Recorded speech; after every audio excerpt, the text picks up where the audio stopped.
Monsieur le Président, chers collègues, le déclassement de la portion des autoroutes A6, A7 par la traversée de l'agglomération lyonnaise est évidemment une occasion historique pour notre métropole.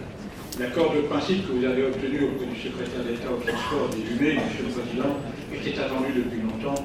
Aujourd'hui, nous avons enfin la possibilité de prendre notre destin en main. Cette autoroute forme en effet depuis plus de 40 ans une plaie dans le tissu urbain qui partage le cœur même de notre ville en deux. Sa congestion paralyse chaque jour les entrées de notre métropole et occasionne autant de nuisances sonores que de pollution pour tous les riverains de nos territoires. En donnant une image dégradée des entrées sud et nord de notre agglomération, elle est aussi un frein à son développement. Ainsi, par exemple, le contraste est particulièrement saisissant pour le quartier de la Confluence.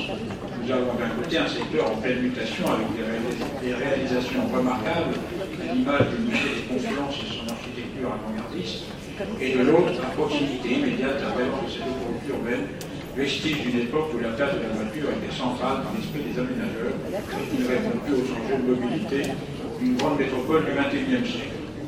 Évidemment, le déclassement de l'autoroute A6, A7 ne constitue pas la fin de l'histoire, mais bien son commencement, et son succès est conditionné au respect d'une chronologie respectant les attentes quotidiennes de nos concitoyens, c'est-à-dire des trajets rapidement et confortablement effectués. En effet, est-il raisonnable de prévoir des aménagements à l'horizon 2025-2030 sans avoir préalablement réduit drastiquement la circulation sur le tunnel de Fourvière?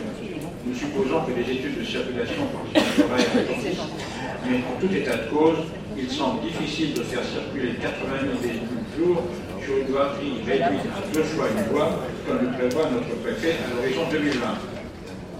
Sans attendre, il faut avancer sur les solutions à mettre en œuvre pour traiter de manière globale les flux de circulation à l'échelle de l'agglomération. C'est la condition de la réussite du projet de boulevard urbain et de son acceptation par les populations des territoires métropolitains impactés. Dans des interviews dans la presse et lors d'une récente réunion à la préfecture, les maires des communes concernées ont fait part de leur grande inquiétude, notamment au moment où il leur est demandé de construire plus de logements afin de faire face à un accroissement de leur population et de développer des activités économiques. Aujourd'hui, ce sont en effet 115 000 véhicules jour qui empruntent la 6 à 7, dont seulement 15 en transit. Encore faut-il connaître les tranches horaires, mais qu'en est-il de ces chiffres au moment des pointes du matin, du soir et des périodes de migration de congés? Autant dire que l'objectif de ramener à l'horizon 2020 ce chiffre à 80 000 véhicules jour nous paraît très ambitieux. Pour limiter le trafic sur le tunnel de Fourvière et éviter un important report sur les autres communes de la métropole, plusieurs leviers sont à actionner. Éloigner de l'agglomération l'intégralité du trafic de transit. Pour information, 44 000 véhicules par jour entre le nord et le sud de l'agglomération, dont 25 000 sur la seule rocade, déjà en partie saturée. Notamment en exploitant mieux le potentiel de la 432, aujourd'hui trop peu utilisée, car mal connectée et surtout payante. Il est indispensable pour cela aussi de ne pas faire déboucher la future A45 dans l'agglomération, mais bien de la connecter plus au sud, comme le prévoyait la DTA de 2006. Développer massivement les transports en commun.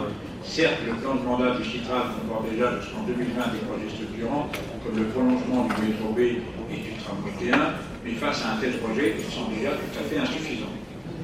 Il convient donc d'intensifier encore les efforts dans la perspective de la transformation de la 6 à 7, afin de développer une offre attrayante de transport en commun sur l'ensemble du territoire, et tout particulièrement les entrées nord et ouest, seul moyen de limiter le recours à l'automobilité. Ces différentes mesures ont des temporalités différentes. Il est indispensable d'anticiper dès à présent les conséquences du déclassement et de créer, avant la réduction des capacités de trafic de la liaison urbaine 6 à 7, une offre nouvelle, massive et attrayante de transport en commun, tant par train, tram, métro que par autobus, ainsi que la création de parcs relais correspondants. Faute de cette indispensable symétrie, les conséquences inévitables en matière de report du trafic et donc d'acceptation se révéleraient potentiellement désastreuses. À tout cela s'ajoute la question de la politique des transports de la région, notamment pour le réseau ferré. Une coordination étroite me semble indispensable, surtout en cette période où les marges de manœuvre potentielles sont de plus en plus contraintes. Notre groupe votera bien entendu votre délibération. Je vous remercie de votre attention. Merci beaucoup.